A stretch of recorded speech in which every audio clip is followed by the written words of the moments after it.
You're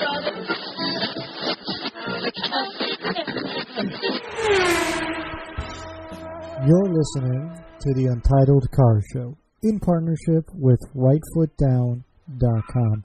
Visit Rightfoot Down for your daily automotive fix. If you enjoyed today's program, please tell a friend. It's the best way to support this show. If you want to visit the archives, go to YouTube and search for Untitled Car Show. That'll bring you to the archived episodes. If you want to follow the show, just search for Untitled Car Show on Twitter, Facebook, or Instagram. You can always send an email to the show at untitledcarshow@rightfootdown.com. We're so glad you decided to spend the next hour or so with us. Without further ado, let's get into today's program. Hi, welcome to Untitled Car Show. I am your host, Ike, and it's a voice that may sound familiar to you, this week's guest. We are joined by Jake, formerly of Rags to Races. Now he is operating over at Racers HQ, which we had the gentleman from before. So I'm very curious to hear exactly what's been going on with Jake and what's basically happened since last we talked, where I said, like, hey, you do this wonderful podcast, and I think you're going to go to distance. And then, like, you just stopped doing some podcasting. It made me very sad. So, Jake, how are you doing this evening, and what's been happening with you? Oh, I'm doing good. So, yeah, about mid last year, I got hit with a project at work, and I was working just stupid hours, and had some other personal stuff come up, and I did not have time to record or anything else. Thankfully, from here on in, I'm never taking a project like that again, so I'm always going to make sure to have time to produce some content. And in that interim, Matt Covert, the founder of Racers HQ, I've known for a few years now. He was actually one of my first guests on the Rags to Races podcast. Me and him have been talking and in communication pretty much from day one. And I actually got a couple opportunities to even write for the website. And he was stepping out. He had a bunch of irons in his fire and just couldn't give the website the attention that it needed and the attention he felt that it deserved. So, yeah, about October last year, we started talking about me potentially just taking over everything, the website and the podcast and all the social media involved with it. I gave it some thought and decided that would be a great next step for myself, and it was definitely a product I stood behind. It was a website I stood behind, and I think the information that he was giving out was priceless, and felt like I could take the torch and run with it. So now that I'm settled in a good spot where I can start doing some stuff, I made it public last week. It's been, making sure I didn't lose you here because of the wonderful tablet. It's been interesting watching, because I know Matt, we had him on a while ago. I don't know if it was before or after we had you on the program, because my timeline gets all left up here. But I always enjoyed Racers HQ. I enjoyed what he was doing over there, and I thought it was good things. And it did kind of seem to run parallel to what you were trying to do with Rags to Races. I'm going to screw this up like 8 times with the I'm going to call what you do that and what you did it's something else, and it's all going to get messed up. But we'll fix it. Or not really, probably. Yeah, fix it in post. We'll do it in post. I mean, I can't think of anyone to kind of take over the mantle of what's going on over there. And kind of one of the things that was interesting about Racers HQ was that there was like a, pay to play. There was a lot of free stuff going on over there, but there was also some stuff, where you had to kind of pay to get into it. And I think that's gone away with Matt having left the site, basically. I mean, can you tell me a little bit about how things have changed since you've been, heading up everything over there now? Yeah, well, Matt did have a lot of pay stuff. One of the big things he had tried to do was the magazine, Online Racers HQ magazine, and it just really was just way far too much for one man to take on with the magazine and put together pictures and interviews for that, plus the podcast, plus blogging, plus working with writers, setting up sponsorships, and somewhere trying to find time to race in between all that. So the magazine did go away before I took over, and I don't plan on bringing it back. I plan on just kind of keeping every article to the website. The other deal Matt had put together was this outstanding driving program, driver's education training program that he put together, video series, and I actually got to see a beta of it and wrote a review of it. It's a really wonderful program. I do plan on bringing that back. However, I'm not really sure what kind of price point that I'm going to put into it. I don't necessarily want to give it away for free because I know the amount of hours and time that Matt put into this, and it really is worth it. I'm not sure where I'm going to put price point on that. Mm-hmm. Well, that's kind of the one of those things where, everyone who does something in, I will call it our level, like where you don't quite know, you're not big enough to kind of like name your price and have enough people come and do it. So you kind of have to find your little niche and like how much it takes and everything. And I do think, kind of talking about what Matt did, he did such a phenomenal job doing what he did, but you could kind of tell he was one of these guys who, like you said, he's got so much iron in the fire, like his attention is taken like 12 different places. And I really can't think of someone who would have been better to take over from what he was doing than yourself, knowing what I know about your background and knowing what I know about, what and kind of like how this all worked out, because it's a good podcast and there's a Racers HQ podcast, which somehow, so I'm a little perturbed about this iTunes, somehow is like hidden down in my little iTunes subscriptions now, and I don't know quite why. So, so no more Rags to Races podcast, obviously. So you're full blown over with Racers HQ now, right? That's where you're dedicated to, and you did. Yeah. You did, which by the way, that means someone can. I'm just saying that it's a good name for a show. I'm just saying,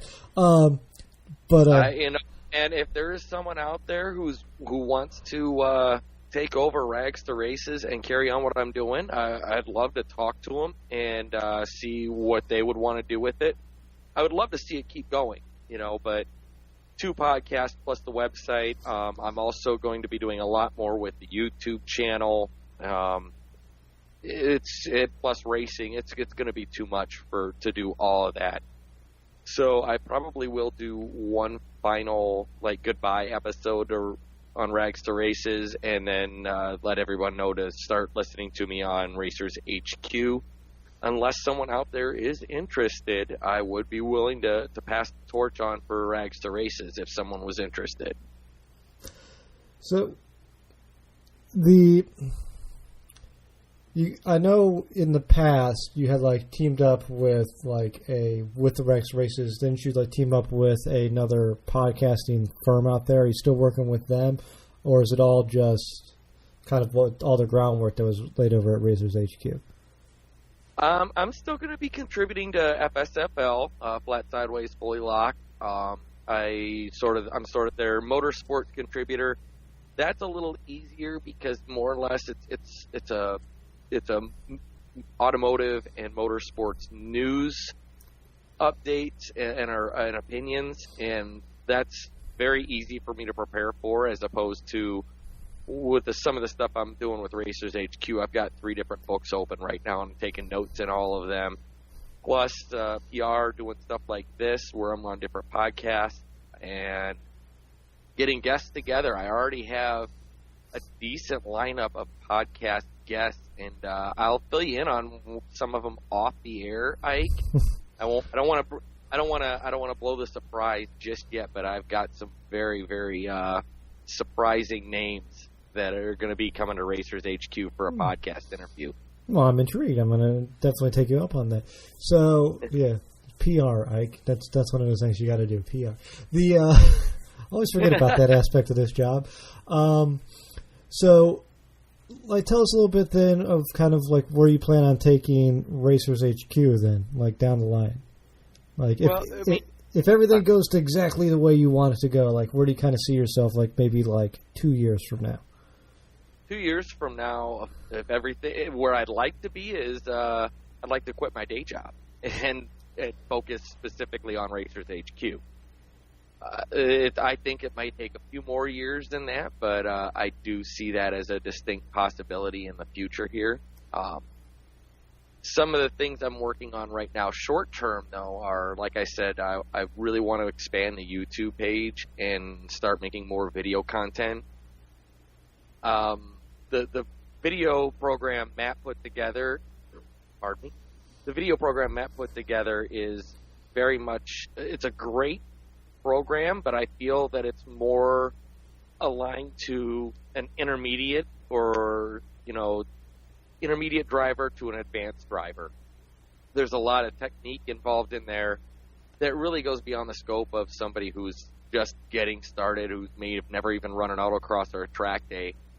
So one of the things I want to do is I do want to set up another video tutoring program specifically for the beginner and specifically for somebody who's ready to go on track for the first time and show them the basics, from the driver's seat, using a lot of stuff you use, like iRacing. I actually have an Oculus Rift, so I can actually record, and wherever I look, that's where the camera looks. So I can show people where they should be looking leading up to a corner, where they're watching for their braking zones, where they're looking as they're crossing over the apex, things like that. Some of the other things I'm looking at doing possibly are market that I think it's a small niche market, but it's a market that is yet to be filled. I want to put together a exercise program specifically for racing drivers. Diet and exercise program. I'm already in talks with a couple of different people to set that up. Hopefully I'll have that done before this year is up. Mm-hmm. Well, you being based out of the Midwest, close to Chicago, I assume it's going to be, a bunch of hot dogs, a bunch of pizza, sitting on your ass. Like, that's how that works, right, out there? Like, not exactly, especially now. I got my project car and bought a go-kart last year. Mm-hmm. So I'm racing karts now, and my run-of-the-mill everyday kart still pulls close to 2 Gs in a corner. And that's quite a bit of force, especially when you're out of shape. Yeah. Well, one of the most interesting stories, kind of touching on that I heard was, a couple years ago now, probably like 3 or 4 years ago, I was reading in Top Gear magazine where they took a kid who scored the highest points, and it was like a international contest. It was all these guys coming in from all over the world, racing on a particular track in Gran Turismo Online, and whoever set the best time got to go to the track and race in an actual, I think it was a Formula One car. It may have been like a lower class, but I'm 99% sure it was a Formula One car. And they took him out on the track, and his first couple of laps were all within, a second or two of the best time put down on that track by professionals. But it started to lose time more and more as he went around the track, which you would think would be the opposite. And when he came into the pits and kind of asked him, what's the problem? He's he was talking about all the pain he was in, his head was being pulled off his neck. You don't experience that, in a video game, no. Exactly. So yeah, and Formula One cars, that's a whole nother beast. That's literally fighter jet G-forces in the corners and braking, and I'm well past my prime for the days of driving a Formula One car competitively. Running hot laps in one, eventually I'd like to get to that point, but being able to run competitively, I don't think I'm ever going to be able to get to that. I mean, but it's neglected. People don't think about it. They don't think, hey, you got to be in shape, because you look at, look at the NASCAR guys, they don't look like they're in phenomenal physical shape, but they don't look like that because they're wearing a fire suit and you really can't see what's going on. These are people who are in good shape. There's a reason why they're anything like this, you're at the peak of your physical performance, and I think it matters more, the less technology you have in the system. So I think, if you think about what you're doing in karting, 5-10 pounds makes a huge difference when the whole system is only 200 pounds altogether. So, 376 pounds wet with driver. That's the minimum weight you got to run. Yeah. So you add an extra pound to that, you add an extra couple ounces, and you're down huge on your horsepower to weight ratio. So. Yeah, especially I'm only running the cart that I run. It's a Briggs & Stratton LO206. So they call it the Spec Miata of the karting world because it's a completely sealed motor, and Briggs does an amazing job of making sure that they're pretty much across the board. You could grab any of their engines right off the assembly line, doesn't matter where, and it's going to pretty much dyno exactly the same as the next one. And they average out to be about 9.9 to 10 horsepower. Yeah, which is, again, power to weight ratio, a couple ounces, 10 horsepower. I mean, it's a big difference. So it doesn't sound like much, but my cart, if geared right on a good kart track, I could still break 60 miles an hour. Yeah. So, I mean, and that's kind of what I always enjoyed about the podcast listening to back in the day. What you had to do is there is a approachability to how you kind of introduce everyone to the system, and you get it, and I like what you do, I like what you did, and I like what you're planning on doing, and it's because you get it. And I think a lot of people go to what you said, it's well, it's a niche market because these are people who are trying to get into motorsport, but this is a niche that needs to be filled, because without people trying to get into racing and try and move up and into motorsport dies. You have to fill. You're that keystone to the hobby as a whole. You don't get F1 people without them getting into the car. Lewis Hamilton had to get into the car for the first time at some point. So all of us know nothing at some point. So I just you're doing such a good job of making sure we don't lose out on the next generation. So thank you. And that's something that one of the changes I want to make to Racers HQ, if you can call it a change. It's Racers HQ is always going to be centered around driver development and the driver. However, I want to open the door to make it more motorsports community friendly. So I'm already talking to some people who are going to be riding that don't ever really want a performance drive. They don't want to race. They'll do track days, but they don't want to race competitively. They'd rather be in the pits in a support position. And I think that's a very important aspect that needs to be covered when we talk motorsports, because that's a very easy entry level position where you can come in and you can have fun. And if you don't think it's a rush, come to a Champ Car now, or a Lemons event, and volunteer to be on someone's crew and do a pit stop. And you tell me if your adrenaline isn't pumping by the time you're done with that. It's every aspect of it is, you go to a race. I've been to a few races now.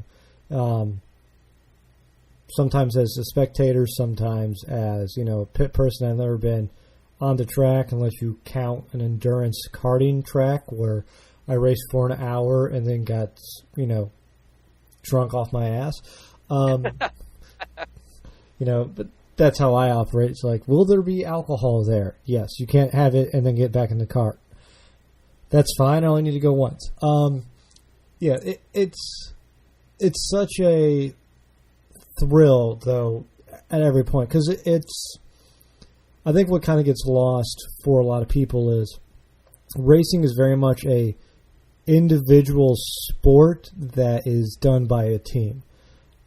It's the driver out there. He's the one who could put it in the wall, or he's the one who can, put it across the line, but everything that happens around him, that whole team, that whole coordination, even in something as simple as karting, is so vitally important. So I do like that you're bringing in people who kind of want to be on the other aspect of the racing.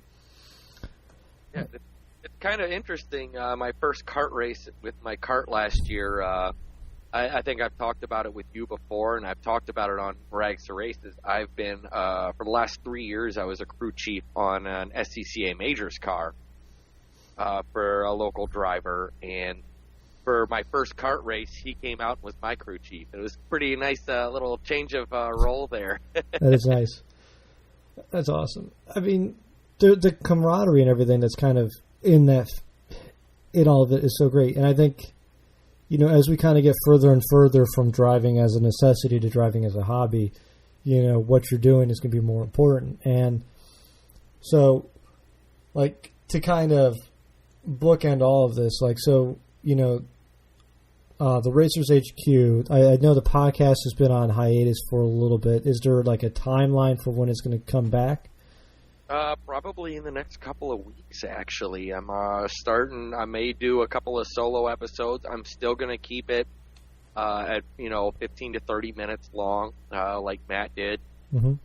Not only just for ease of publishing for myself, but it seemed to be a good length of time where you can get the most information in a short amount of time, and it's really good information. It's not a lot of fluff. Mm-hmm. Well, I think too, there's a back to the workout point. When I actually have been in a gym, believe it or not, people.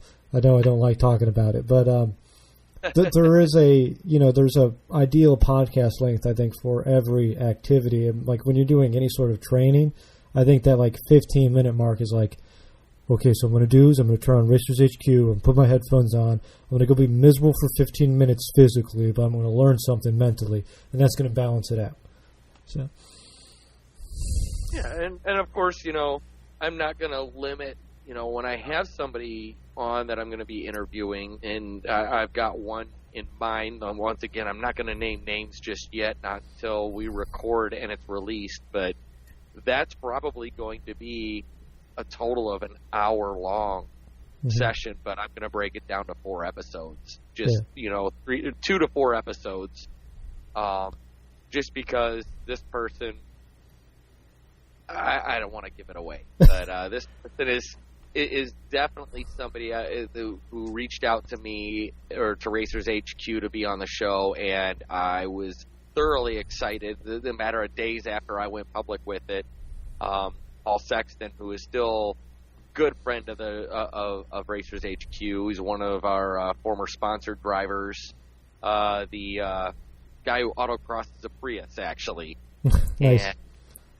And he's been kind of, he was doing some PR stuff and reaching out to people for possible interviews and whatnot. And he started, once everything went public, he started forwarding me some of the emails, and I've been trying to, play catch up and get the site together and everything. I'm going to be doing a lot of work on it this weekend. So you'll see my smiling face on the front page, hopefully, here in the next few days. Mm-hmm. Well, by the time this comes out, because this is, as we record this is coming out next week around Wednesday. So by then, most of this stuff should have, the website Hopefully. should be changed and all that stuff. Yeah, in theory. So we'll see. Yeah.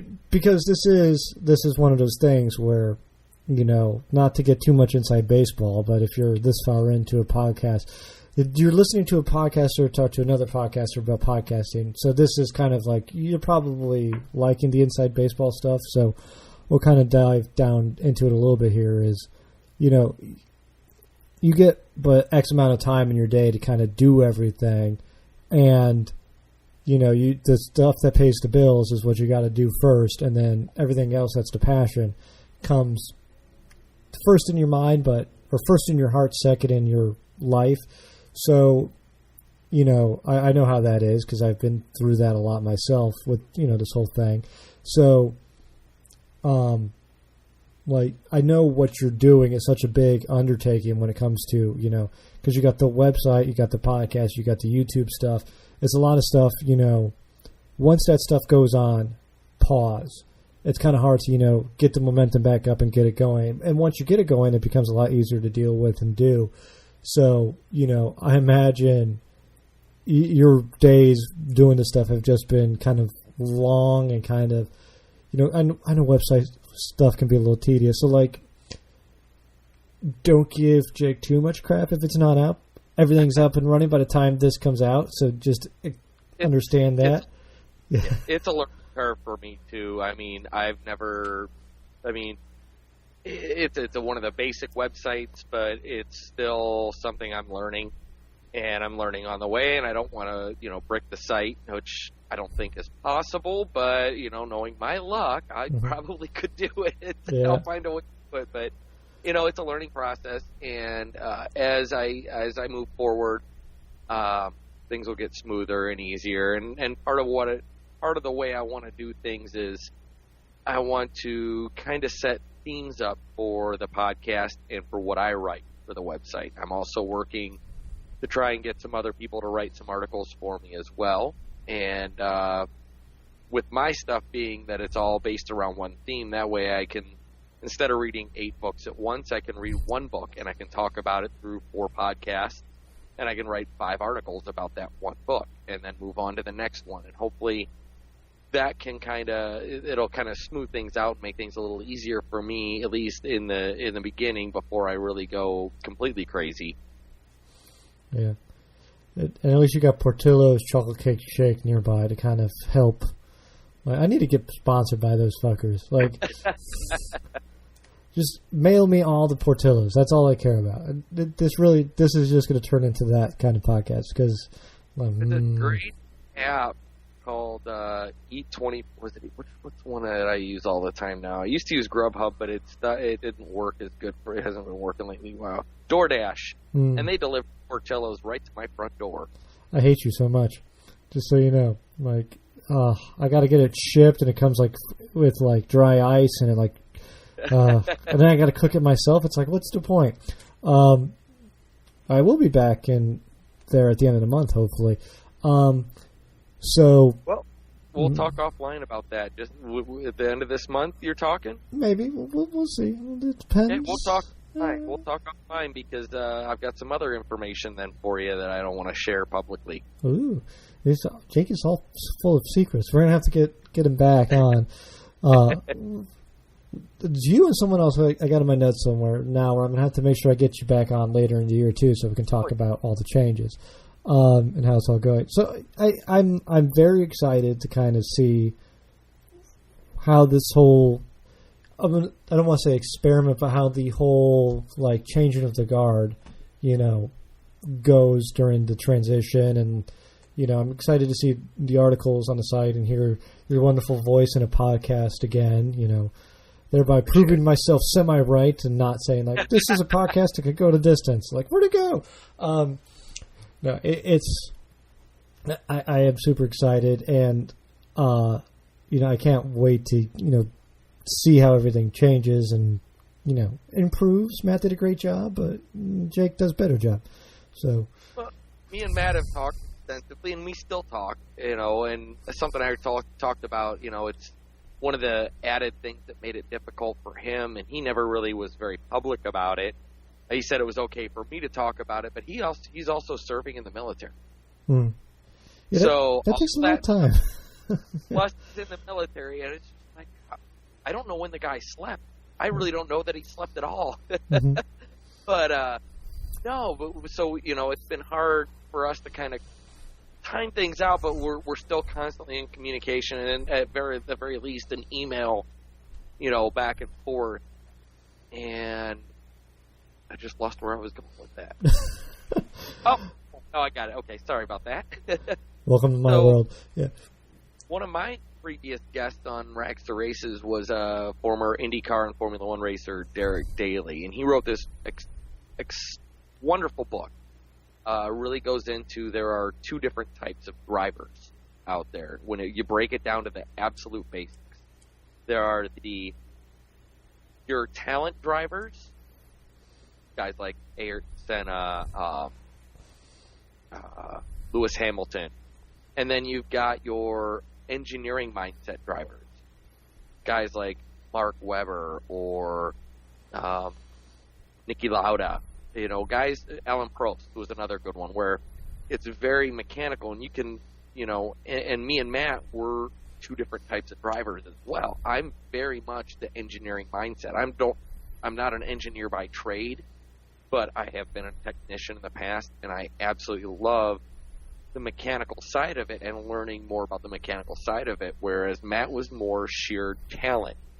So you're going to get a slightly opposing view, but just as equally good information from me as you would from him. He was more about the raw talent side. I'm more about the engineering mindset side. So it should be a very interesting dichotomy going forward. Yeah. Again, to the point, like, you can't teach talent, but you can teach technique. So I think that's a very good thing to kind of have someone maybe more of a, nuts and bolts approach to how this all should work than, the latter. So, I mean, it's fascinating. And this is something where I love the idea of racing. I like the idea of motorsport. It's always something that I like reading about how to get into it, and I really do. This will fill a hole in my personal, needs section when it all comes back. So, because like right now I got to make do with those Team Clearcoat guys, and I know nothing about motorsport. So, I figured you appreciate that. Yeah, like. Are you doing the fantasy Formula One again? I am not. I just have too much on my plate right now. So I'm watching the races, but I'm not going to try and make picks. And besides that, last year I tried real hard, and then once I started doing more crew chief stuff with the SCCA, I went to the runoffs last year at Indy. And I did not even have time to pay attention to what was going on during testing to make my picks for qualifying, and I just kind of gave up. Well, you actually used information to make choices, because I just went, this guy, cool, and I won. So I did. I actually did. I do. I watch as much as I possibly can. I'll watch the practice sessions that are on the air. I'll read the highlights from the practice sessions that aren't on the air, and I'll look up, I definitely watch qualifying and the race every weekend that I possibly can. If I'm home, I watch it, and if I'm not home, it's on the DVR for me to watch as soon as I get home. So let me ask you this then. What racing series do you think, given your current skill level, your current talent, do you think that you would be best at a professional level? Right now? Right now. Nothing. I still have a lot to learn, and I'm not going to lie about that. Yes, I do want to move up to the professional level, and I am going to work very hard to get there.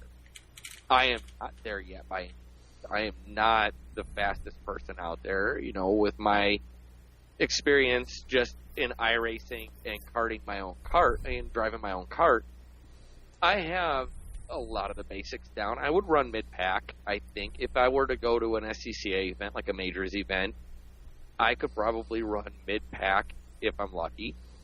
And if I'm not lucky, I've been there as a crew chief for those unlucky weekends, and I know how those end.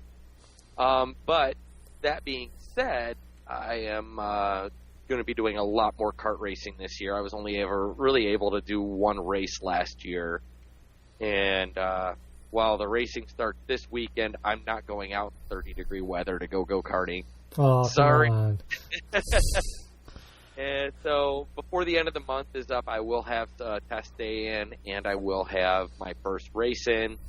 I've also signed on with a local business who's building a budget endurance car team.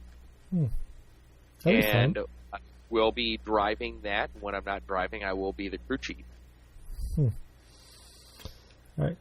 So, what motorsport would be your pinnacle of achievement if you could race in it? Then, Le Mans. Driving a P1 car at Le Mans. Yep, that is the correct answer. Good job. I would have also accepted World Endurance Championship, so that looks like fun. Maybe the Paris to Dakar. Acceptable secondary answer. So I don't have enough experience on dirt, but my second option would be running the WRC. All right. I can't see you. Okay, so I know you're a fan of most forms of racing, right? For the most Just part? about anything, yeah. If there's an engine and there's competition, I'm probably interested in it. Mm-hmm. Now, this is something I'm a fan of, but I'm not sure if this is something you're necessarily a fan of. What do you feel about Red Bull Global Rallycross? I don't watch enough of it to really have a huge opinion. However, what I have watched, I've very thoroughly enjoyed, and I really like the idea.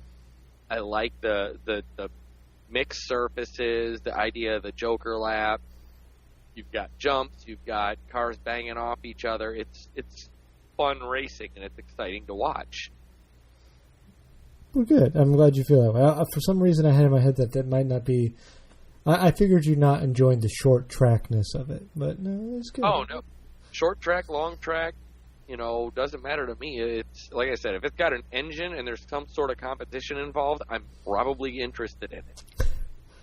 Good. About the only thing I can't watch is a full-on NASCAR event. I forced myself to watch the Daytona 500 last year for Rags to Races and report on it, and it's just too long. I mean, I get it. It's still interesting to me from an engineering standpoint, what they can make these cars do, but the super speedways are just hard for me to watch.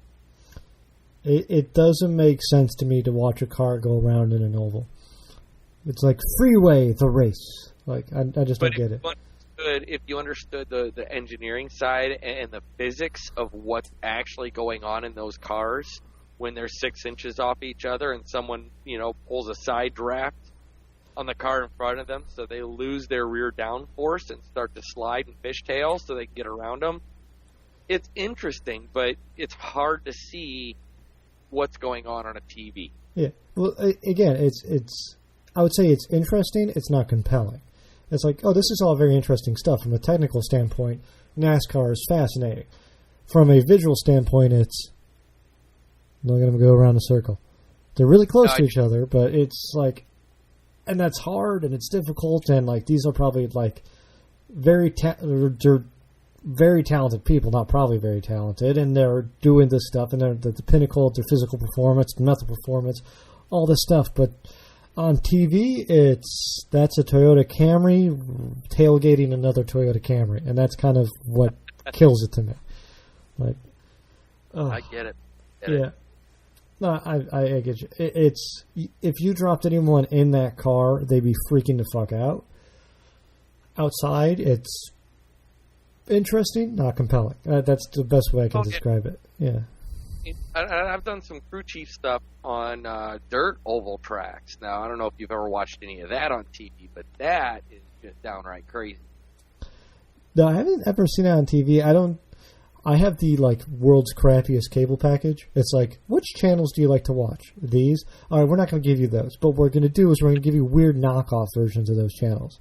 So, well, if you get a chance, jump on YouTube or something and start looking up some World of Outlaws races and or ASCS, which is a regional and a national level sprint car racing.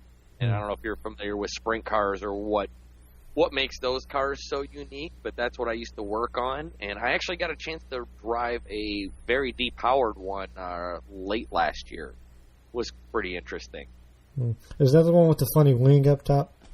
Yep, this is the one with the giant wing on top. They have them wingless too, and those guys are actually a whole nother world. And that those guys are absolutely crazy because I can't understand how you could drive those cars at the limit without downforce. Little info for you on what those cars are. They do not have a starter. They do not have an alternator. They have a magneto, similar to like a motorcycle or a boat. And you have to push start them with like a truck or an ATV. They have no transmission. The drive shaft that comes off the flywheel straight to the rear end.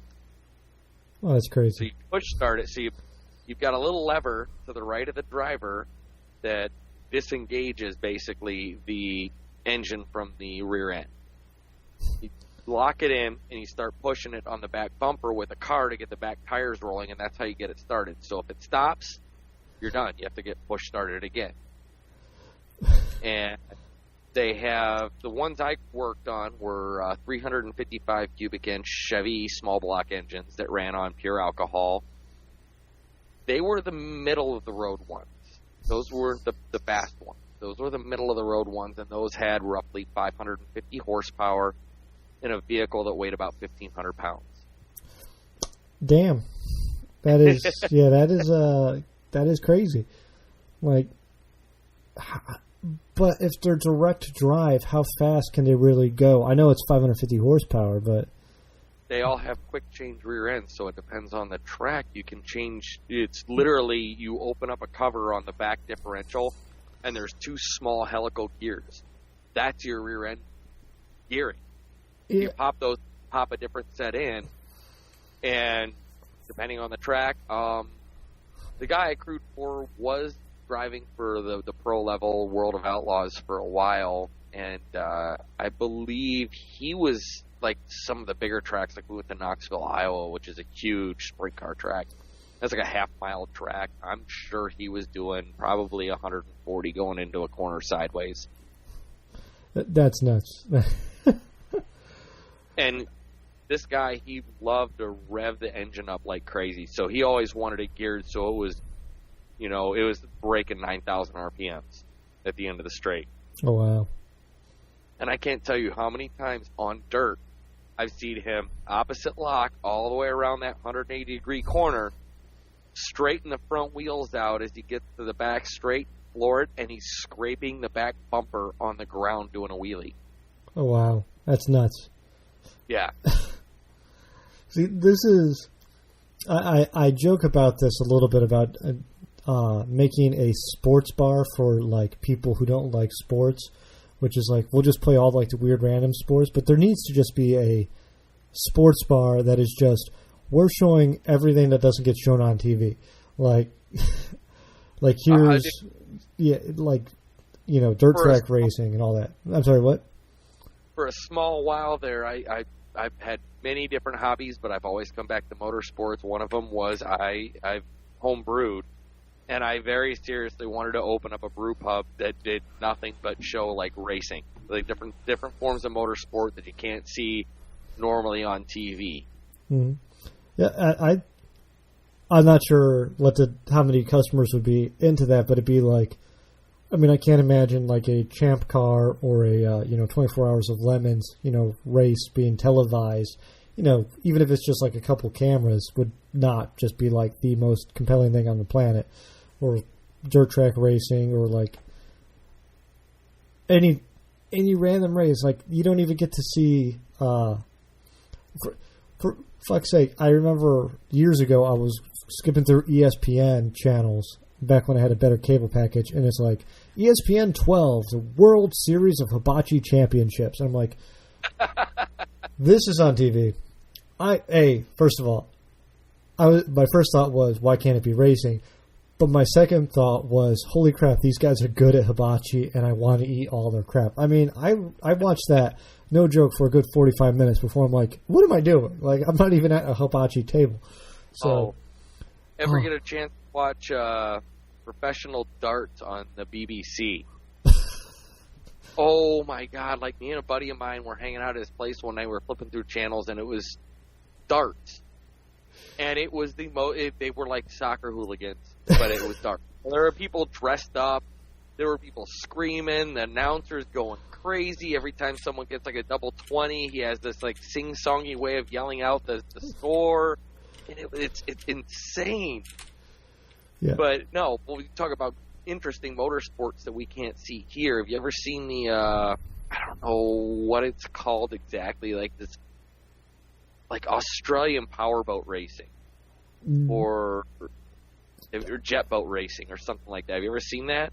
I've seen like jet boat races like in like Huntsville, Alabama, like swamplands. I've never seen Australian. Like what's okay? So it's like a mix between jet boats, autocross, and stage rally. Go on. I got your attention. So yeah. You've got a driver and a co-driver that sit in this very, very tiny, like 14-foot jet boat with some ridiculous LS-powered turbo, nitrous, whatever, ridiculous motor on a jet pump. And they basically go to stadiums and they put ditches in and fill them with water. And then they run this course. So it's like an autocross course because there's this set course that they have to follow, and there's very, very little margin for error. And it's absolutely insane. And they run these courses, and they're running like 80, 90 miles an hour in a ditch, basically. This sound. I'm not big into boats, but I would watch that all day. Like, oh my! YouTube that stuff, and I'm telling you, you'll fall down a rabbit hole. You'll be there for hours, just amazed at how absolutely insane it really is. My wife's going to get home from work tomorrow. I'm going to be sitting there just watching. She's just going to hear Australian people yelling, like, "Are you still watching that? You got to come watch it, sweetie." Like, oh, it'll mesmerize you. It's just like, it looks like it's on fast forward sometimes. These boats are going so fast, and they have like a 0 turn radius.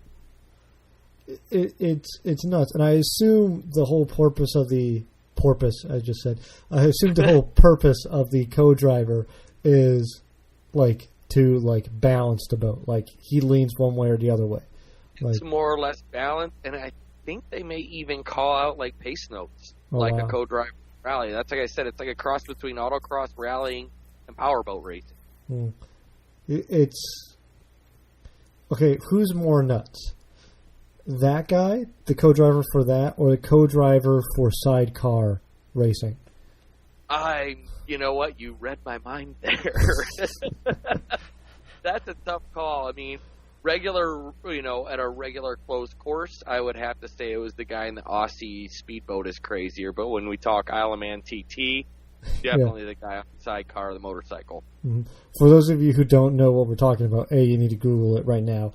It's motorcycle sidecar racing, and there's it's driver, and like it's like a crotch rocket looking dealie with like this piece of wood with like a little bit of like arrow on it that this guy's not strapped in or anything, just like crawls over to kind of like balance out as they're going around corners super fast. Yeah, they'll hang over the edge, like he'll hang half his body over the outside edge on some corners, and then the other side he'll hug the fender of the rear tire on the motorcycle for other corners, just to add extra weight, ballast, and grip. Mm-hmm.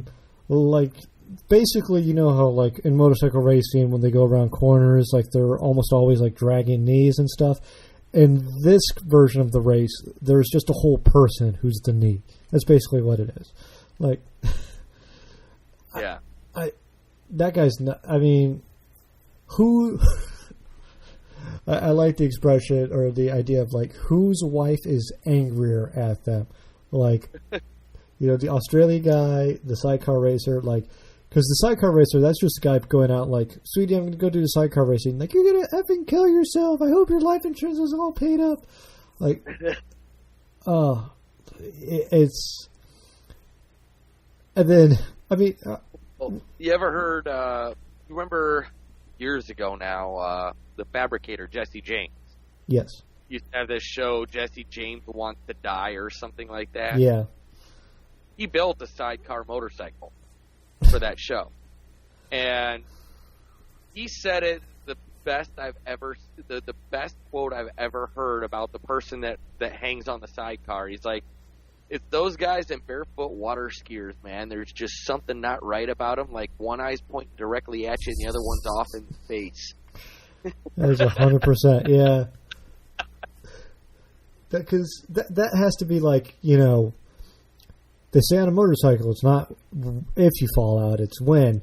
And like that sidecar racing's got to be the exact same thing. Like, yeah, man, is just, it's so fucking scary. Pardon my French there, but I mean, I would love to go to the Isle of Man, but I don't think I want to go when the motorcycle's there. I'd rather go and see when the cars are running, because it's pretty much guaranteed every year that multiple people are going to die. Oh, yeah. And that's like, and in all reality, that's really the only motorsport that really has the fear of God left in it, because every other motorsport out there has become very safe, and thankfully so, don't get me wrong. Yeah. It's a good thing, especially like when we look at Formula One, and just 25 years ago, you know, we had multiple deaths on a weekend. Yeah. You know, it was very possible for that to happen, and now these guys go through these ridiculous crashes where the car just disintegrates and they just unstrap and walk away. Yeah, and it's, you know, to another point about what we're talking about, like a lot of people, I think, 10, 15 years ago were very afraid about the idea of trying to get into racing because it was such a dangerous hobby to have it on time. I joked about it earlier, but there's definitely a thing about it. Like when, you know, I go out to do some stupid stuff, the wife's always like, "Is your life insurance paid up?" Like, "Yes, sweetie." But racing's not really that big of an issue anymore because everything is so safe. And like even the entry level series, like, you know, if you just want to jump directly into cars and you decide to go with, you know, a Champ car, I don't know why the hell they call that now, or Lemon's car, you know, it's a $500 car or $1,000 car with, you know, multiple $1,000s worth of safety equipment in it. And that's kind of what it comes down to. And even like kart racing, I guess, the karts I've seen and driven, it's a lot safer than they used to be. They're no longer just kind of, you know, a plank of steel with a motor strapped onto it and a steering wheel. They're all very well engineered and kind of structurally safe. And I think a lot of the courses are a lot safer than they used to be, you know, even going back just around the turn of the millennium. And it's such a wonderful time to kind of try and get into racing because it is so relatively safe to what it was. It's no longer like, oh, I go out every weekend and I skydive, you know, that's kind of super dangerous, but it's not. It's me and, you know, I'm going to go out and go crocheting either. There's still an element to it, but it's a lot better than it used to be. And I'm sure that has to do with this uptake and a desire to get out there and go racing as far as I've seen it. Yeah, it's, you know, in some aspects it is a lot safer, but in other aspects it's a lot more dangerous. You know, there's a lot of people out there who are changing how they do driver instruction for like HPDEs and, you know, track days. Because, you know, 10, 20 years ago, you had somebody in mom's old Honda Civic with, you know, a racing seat and a loud exhaust, and, you know, you're doing 105 miles an hour on the long straightaway.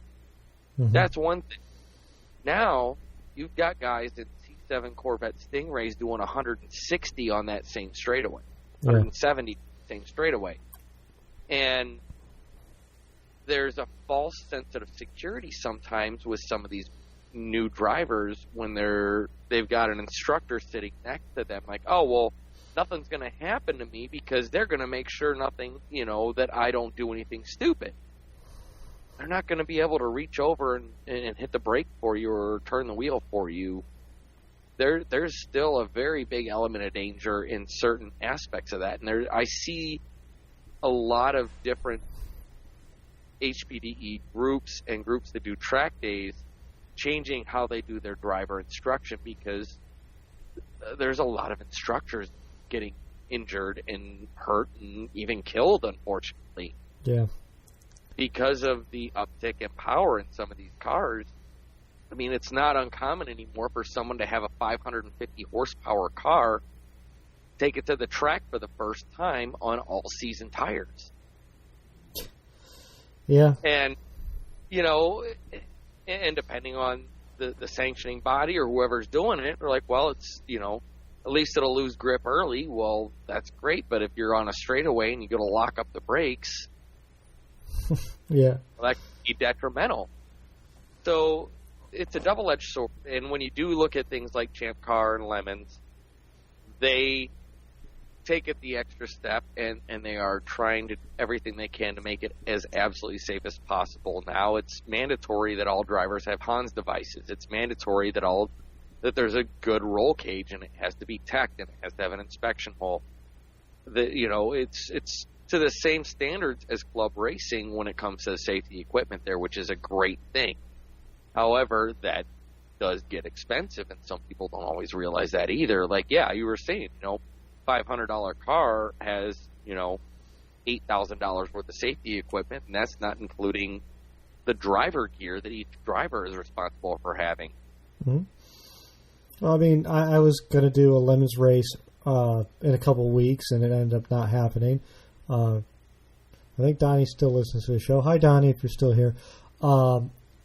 But, you know, buying the equipment and, you know, getting it all together, you don't realize how many multiple hundreds of dollars it costs to get a fire suit, the underwear, you know, the gloves, the shoes. I mean, you could easily spend, you know, $1,000 on fitting yourself, $1,000, you know. Easily $1,000. I mean, I decided, you know, when I was buying my gear that this is stuff that I want to use and I'm going to be using for multiple years. So I spent a little extra on my Hans device, and my Hans device is a Gen 3, and it was $600 just for that one piece of equipment. But I wouldn't get into a race car without it either. Yeah. And it is funny, kind of, I think that's the biggest attitude change that's happened in maybe the last, since, you know, there was a couple big crashes. Senna, Dale Earnhardt is the guy I'm thinking of who could have been saved by a Hans device. Yeah. There's a little bit more, and I can't say this is the official story. I don't know for certain, but I've been told by people Earnhardt Sr. had a Hans device on. But the early Hans devices limited the amount of movement your head had. Just it was the way they were designed. So a lot of the NASCAR drivers that ran them would unhook one side of the Hans device so they could turn their head further to see their blind spots. And apparently that might have been what the problem with Senior was. Yeah.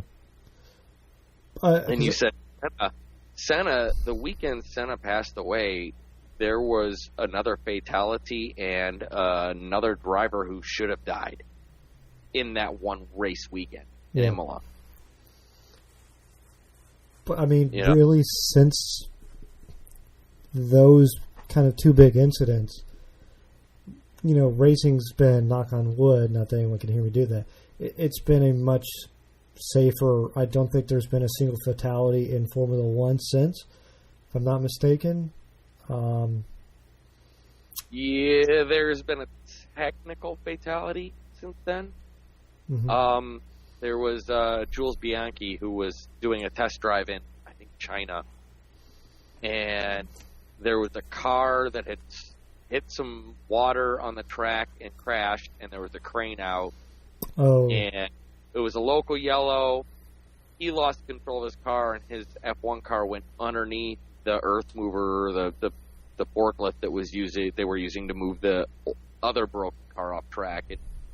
He was in a coma for over a year and passed away. That's why we have the halos, the flip-flop looking thing on F1 cars this year, his accident. Yeah, I totally forgot about that for a second. Yeah, which I love everyone complaining about it, because it's like, can we not have people die? I get that you want it to be open cockpit, but it's safer. Find a way to make it pretty. I mean, that's what Formula One does. So I don't care about prettiness. I just want it to keep me safe. And you know, we can talk about safety like this all day, but it's still a dangerous sport. Yeah. It really is. And there's no, no amount of safety is going to fix everything. We can only mitigate, and it's basically always going to be a hindsight deal because there's always going to be something that happens further on down the road. We've got these halos now, but there's no saying that something couldn't happen in the future. Mm-hmm. And you have to, when you get behind the wheel, you have to understand that and take those risks. Mm-hmm. And then you have to make calculated risks. If you're seriously running hard, you have to calculate, is this worth it? You know, and we don't talk about fatalities and getting injured in races because it's just bad juju, bad karma. But what we will talk about is, do you really want to risk wadding your car up into something that's going to be thrown in the trash? Yeah. Or for that potential one spot closer to victory. Mm-hmm. And to that end, that's what makes it different than a video game. You know, there's always going to be consequences when it comes to racing. That if there's no consequences to, you know, putting your car on a wall, doing whatever, then it's just not it's not real life. It becomes abstract and becomes kind of, you know, would I love it to be something where there's 100% guaranteed no one's going to get hurt, injured, or like no cars are going to get damaged? I would love that, but it also would take away some of it. I don't know. Like,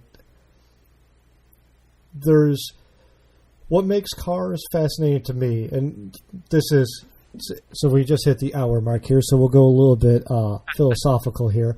So now most people are gone anyway, from what I understand. But you know, it's, you know, the car was the great emancipator of people. That's what made the car, you know, that's what brought it into all our lives. You could get in I can get into my car here today. I can be in Chicago in 10 hours. I can be in California in 24. You know, I can go basically anywhere I want to go via my vehicle. Motorsport is taking a vehicle most of the time from where it starts back to where it starts. You know, no matter how you draw the lines, it's still a circle in the end. And there has to be some compelling reason for why you would do that. And the, you know, part of life that's like adventure and excitement kind of needs to be wrapped up in a, you know, short course like Red Bull GRC. Let's use that as an example. Like, you go out, it's a short course, you have a decision to make, you know, joker lap, no joker lap, this lap, you know, I'm going to try and cut in front of people, you have mixed surfaces and all that stuff.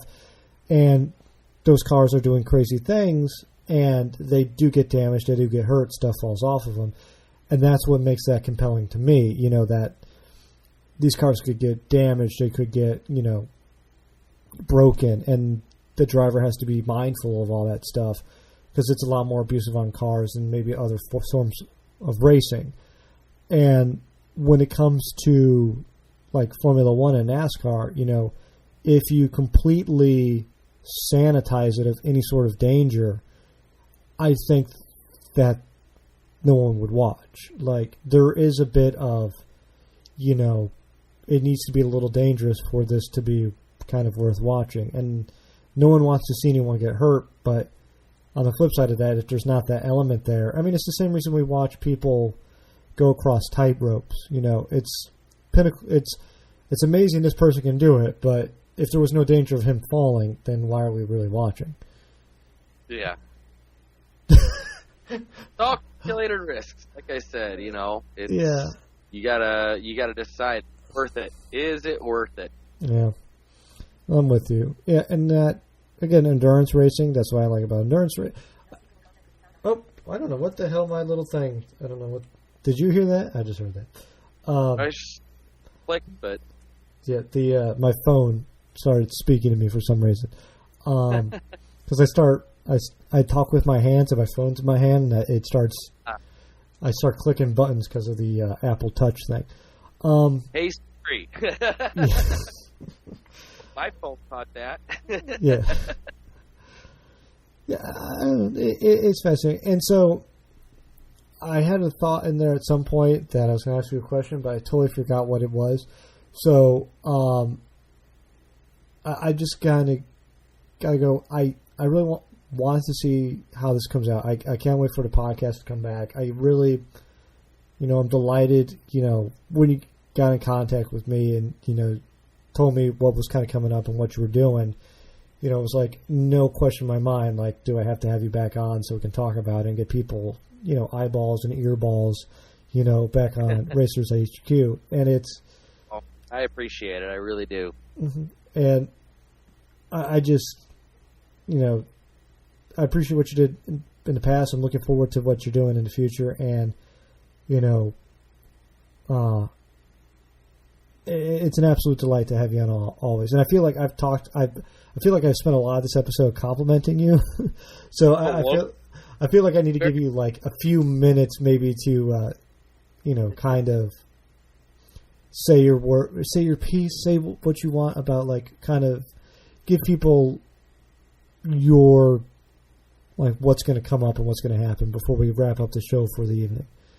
Yeah, so if you're interested in motorsports at all, especially those of you who want to start driving but don't know where to start, please come www.racershq.com.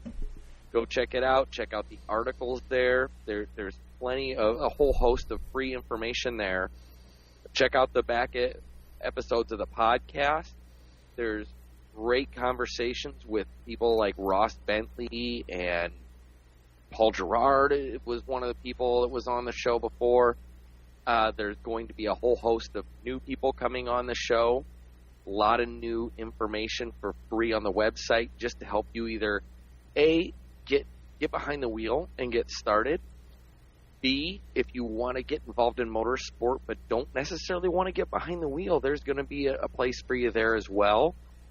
And keep an eye out. I'm going to be adding to the YouTube channel. It'll be YouTube, just search for Racers HQ on YouTube. And, all the normal social media places, Facebook, Twitter, Instagram, look up Racers HQ. And if you want to email me directly, if you have any questions at all, by all means, it's jake@racershq.com. All right. I think that's a good place to kind of, cut it out for the evening. So, Jake, I could sit here and pick your brain all night. And I definitely could, because I just need to, tell myself sometimes when to shut up. So, I'm going to say goodbye to you off air.